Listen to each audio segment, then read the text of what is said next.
Ever wonder which Elvis songs don't deserve their spot on his greatest hits albums? Surprised that the king of rock and roll might have some less than stellar tracks that keep popping up on compilations?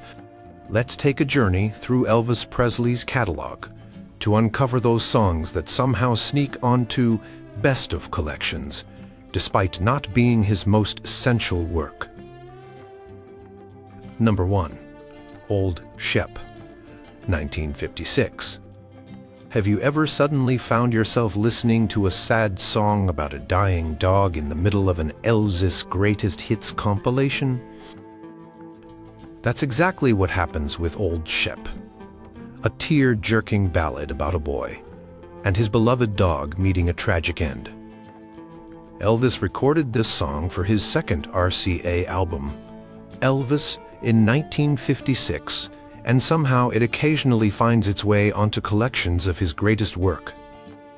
The song actually predates Elvis's career, written by Red Foley in 1933, and while Elvis delivers a heartfelt performance, it's hardly representative of what made him the king. There's no hip shaking, no rock and roll rebellion, and none of the charisma that defined his breakthrough. Instead, listeners get a mournful, slow-paced story song that, while piquing Elvis's ability to convey emotion, feels oddly placed among his more dynamic hits. Elvis actually performed this song at age 10 in his first public performance at the Mississippi-Alabama Fair and Dairy Show in 1945, so it clearly held personal significance for him. But this sentimental childhood favorite lacks the essential Elvis energy that fans typically seek when grabbing a greatest hits compilation. The song's inclusion often feels like an attempt to showcase Elvis's versatility, rather than delivering what people expect from a collection of his best material. When you're cruising through tracks like Jailhouse Rock and Blue Suede Shoes, the sudden appearance of a boy crying over his dying dog creates a serious mood whiplash. Is it a touching performance? Sure. Is it what most people think of when they want Elvis's greatest hits? Probably not. Number 2. Wear My Ring Around Your Neck, 1958. Did you know that not every song that charted well for Elvis has aged equally? Wear My Ring Around Your Neck reached number 2 on the Billboard Hot 100 in 1958. But compared to Elvis's truly revolutionary work, this track feels more like a by-the-numbers effort that lacks the distinctive spark of his most memorable songs. Released just before Elvis entered the Army, this song followed a familiar formula that had already worked well for him. But instead of breaking new ground, it treads familiar territory with less inspiration than his genuine classics. The song isn't bad by any means. It's upbeat and catchy with the expected Elvis vocal flourishes, but it lacks the defining character of truly essential Elvis tracks. Despite its commercial success, Wear My Ring Around Your Neck hasn't retained the cultural staying power of many other Elvis hits from the same era. It sounds more like an Elvis imitation than the genuine article, which is ironic considering it's actually performed by the man himself. The lyrics are fairly generic for the time, and the melody, while pleasant, isn't particularly distinctive. Yet somehow, this track continues to appear on greatest hits compilations, taking up space that could be allocated to more influential or unique entries in Elvis's extensive catalog. Its inclusion seems based more on its chart position than its actual significance to Elvis's legacy or its recognition among casual fans. When you ask someone to name 10 Elvis songs, Wear My Ring Around Your Neck rarely makes the cut. Yet there it is on compilation after compilation. Number 3. I Was the One. Can a B-side be considered one of an artist's greatest hits? In the case of I Was the One, which served as the flip side to Elvis's breakthrough hit, Heartbreak Hotel? The answer seems to be a dubious yes, at least according to some compilation producers. This ballad is a softer side of early Elvis, with doo-wop, influenced backing vocals, and a gentler approach than the revolutionary side it accompanied. While it's a perfectly fine song that demonstrates Elvis's comfort with the ballad format even at the beginning of his national career, it hardly represents the ground-reigning artistry that made him a cultural phenomenon. I Was the One did reach number 19 on the Billboard charts in its own right. A respectable showing for a B-side, but its continued inclusion on greatest hits collections seems disproportionate to its actual impact. The song follows a fairly standard structure for the era, and while Elvis performs it competently, it lacks the distinction and energy of the truly essential Elvis tracks. What's particularly interesting is how I Was the One often appears on compilations, while more culturally significant songs are left off. It's as if compilers feel obligated to include something from the earliest phase of Elvis's RCA career beyond the obvious hits, and this track gets the nod more because of when it was released than because of any exceptional qualities it possesses. For hardcore Elvis enthusiasts, I Was the One might hold historical interest as part of his first major RCA single, but for casual listeners looking for the defining Elvis experience, its presence on greatest hits collections often feels like a space that could be better utilized. Number 4. Playing for Keeps, 1957.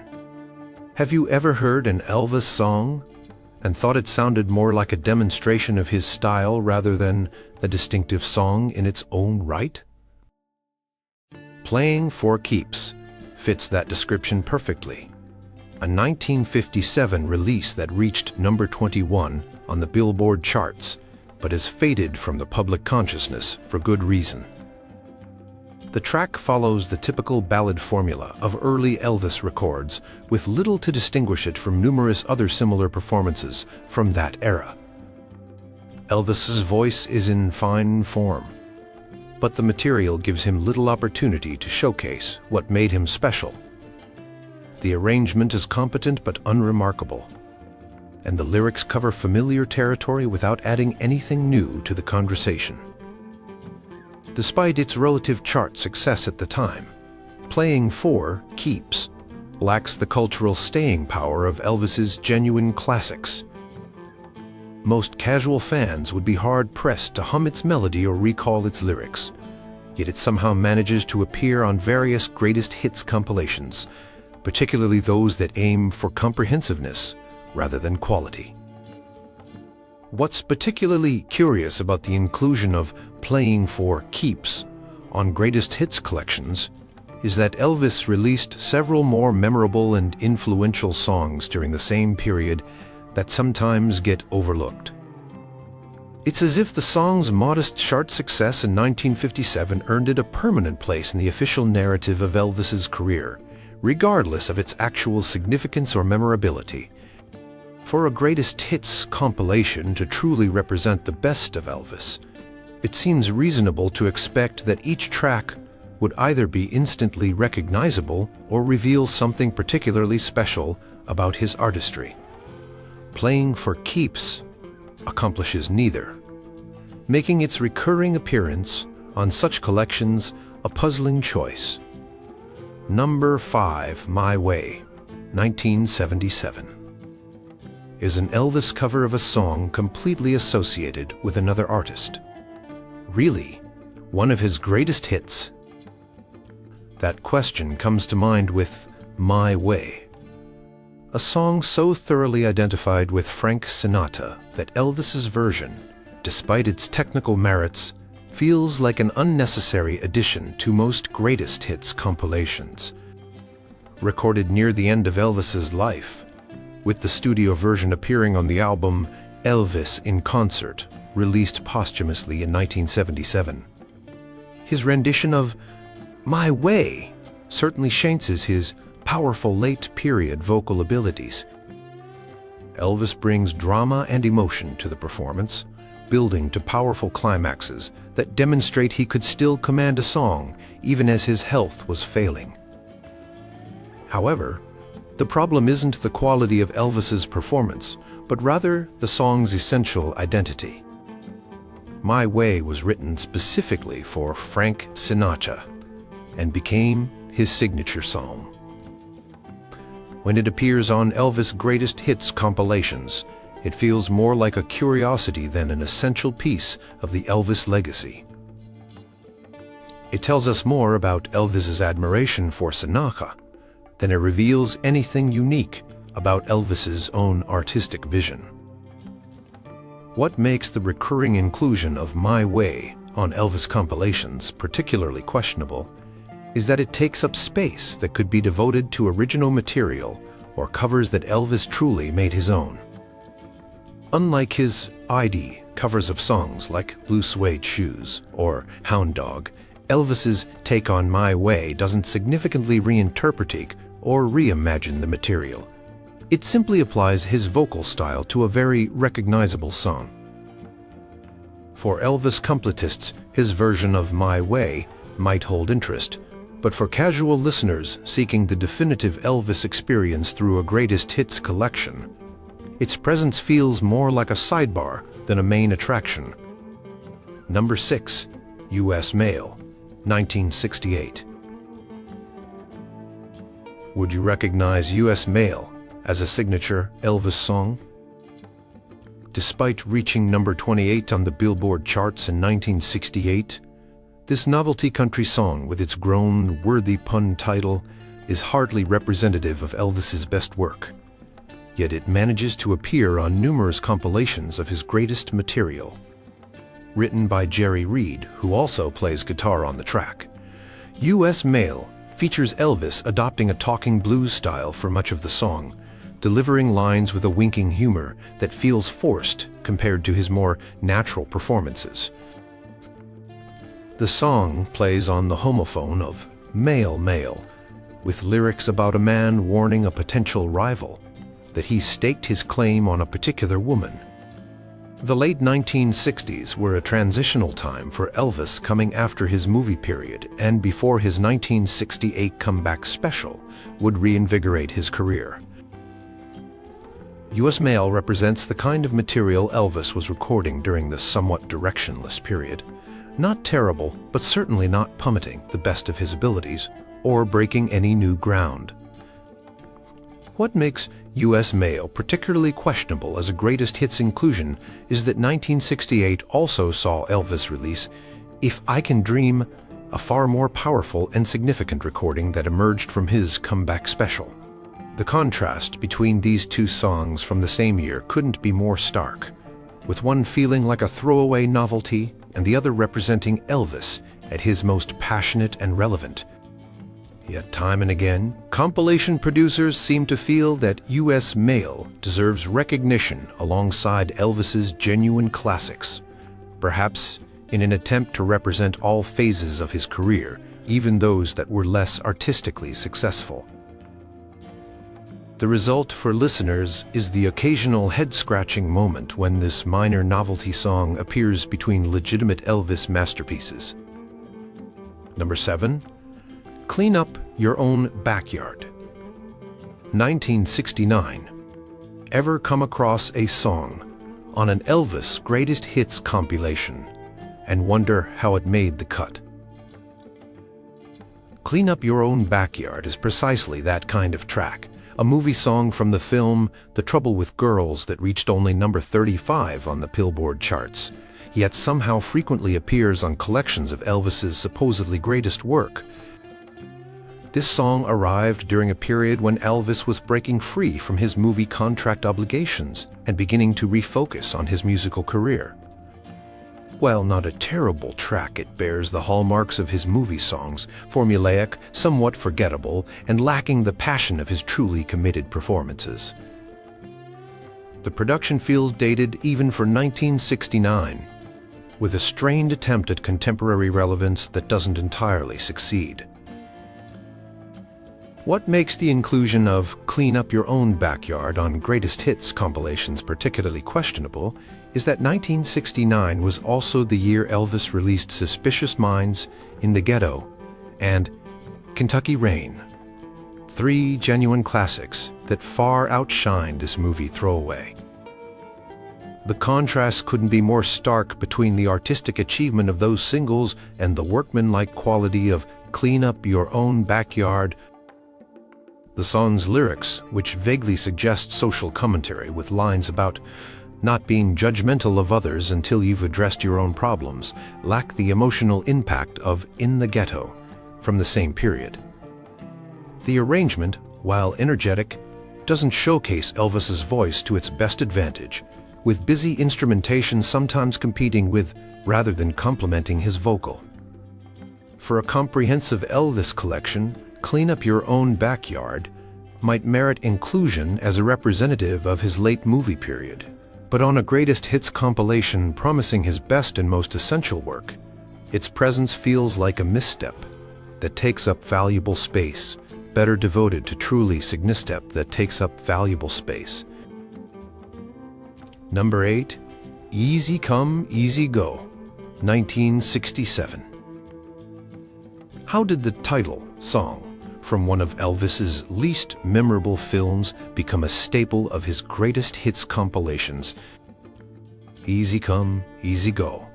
The title track from a 1967 movie widely considered among Elvis's worst is the kind of forgettable movie song that somehow manages to appear on collections purporting to represent Elvis at his best.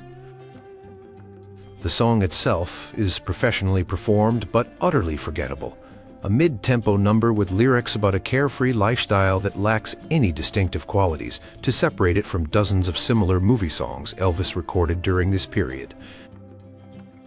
It reached only number 44 on the Billboard charts, suggesting that even contemporary audiences recognized it as minor Elvis. What makes Easy Come, Easy Go particularly questionable as a greatest hits inclusion is that it represents Elvis at his least engaged. By 1967, Elvis was thoroughly disillusioned with his movie career and the songs he was required to record for the films. This disengagement is audible in his performance, which, while competent, lacks the fire and commitment of his truly essential work.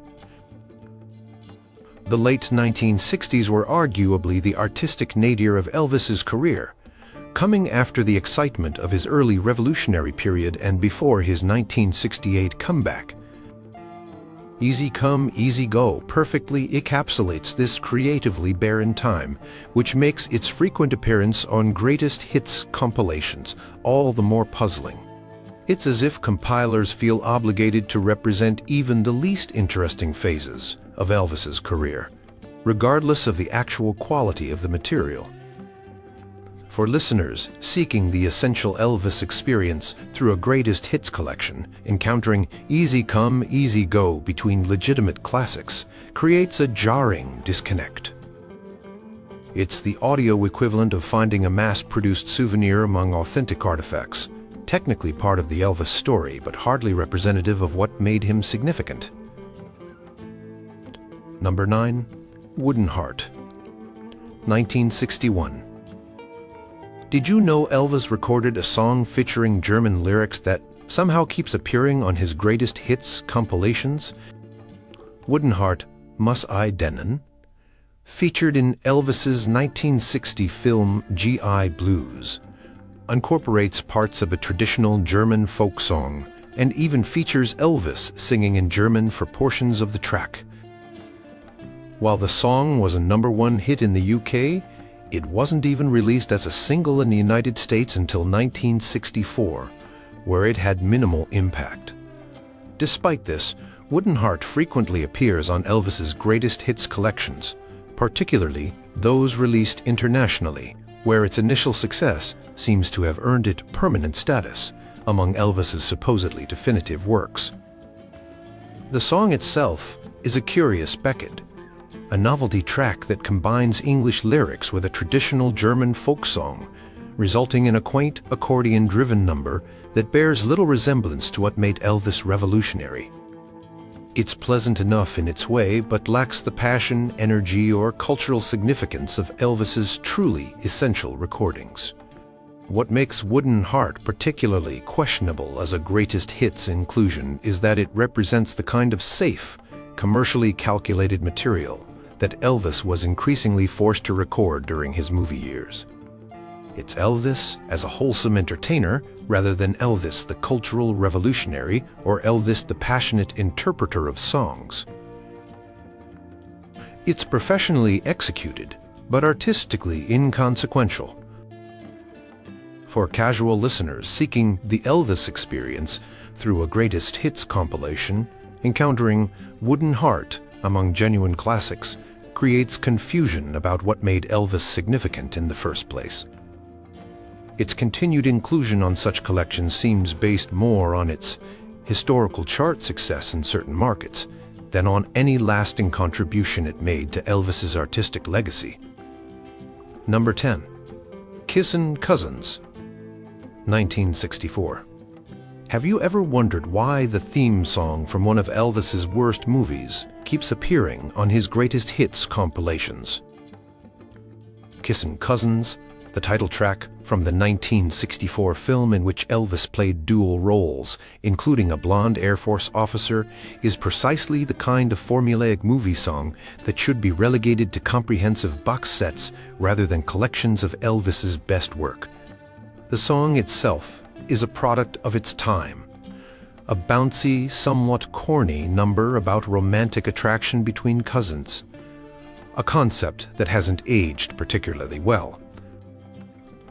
It reached number 12 on the Billboard charts, a respectable showing that likely explains its continued inclusion on compilations despite its obvious artistic limitations. What makes Kissin' Cousins especially questionable as a greatest hits staple is that it represents Elvis at his most commercially compromised. By 1964, the movie soundtrack formula had been firmly established: upbeat, non-threatening songs that required minimal emotional investment from Elvis and posed no challenge to audiences. Kissin' Cousins checks all these boxes efficiently, but without distinction. The mid-1960s were a particularly problematic period for Elvis artistically, as the demands of his movie contract resulted in a steady stream of increasingly formulaic films and soundtracks. While occasional gems emerged from this period, Kissin' Cousins is not among them. It's a professionally executed piece of product, rather than a meaningful artistic statement. For listeners discovering Elvis through greatest hits compilations, the inclusion of Kissin' Cousins presents a distorted picture of what made him important. Between truly revolutionary songs like Heartbreak Hotel and genuinely emotional performances like In the Ghetto, this movie theme creates a jarring disconnect that undermines the coherence of collections purporting to represent Elvis at his best. Number 11. Do the Clam, 1965. Could a novelty dance song from one of Elvis's beach movies really be considered one of his greatest hits? That's the question raised by the frequent inclusion of Do the Clam on Elvis compilations. Featured in the 1965 film Girl Happy, this track represents Elvis at his most commercially calculated and artistically compromised. Do the Clam is exactly what its title suggests, a song instructing listeners on how to perform a made-up dance called the Clam. With lyrics like "Do the clam dig right in and do the clam," and "Snap your fingers, shuffling your feet, going into a trance," the song feels like a parody of mid-60s dance craze songs rather than a legitimate entry in the catalog of the man who once scandalized America with his hip movements. The track reached only number 21 on the Billboard charts, suggesting that even at the height of Elvis's movie career, fans recognized this as minor Elvis. Yet somehow, This forgettable movie song continues to appear on collections purporting to represent Elvis's most essential recordings, taking up space that could be devoted to far more significant entries in his extensive catalog. What makes Do the Clam particularly egregious as a greatest hits inclusion is that it represents everything Elvis himself grew to hate about his movie career. Forced to perform increasingly juvenile material that bore no relationship to his genuine musical interests or talents. By 1965, Elvis had largely given up fighting against the formula imposed by his management and movie contracts, resulting in perfunctory performances like this one. For casual listeners seeking to understand why Elvis matters through a greatest hits collection, encountering Do the Clam between legitimate classics creates confusion rather than clarity. It's Elvis as a product rather than Elvis as an artist, which does a disservice to both the performer and the audience trying to appreciate his significance. Number 12. There's no room to rumba in a sports car. 1963. Who decided that There's No Room to Rumba in a Sports Car deserved a spot on Elvis's greatest hits compilations.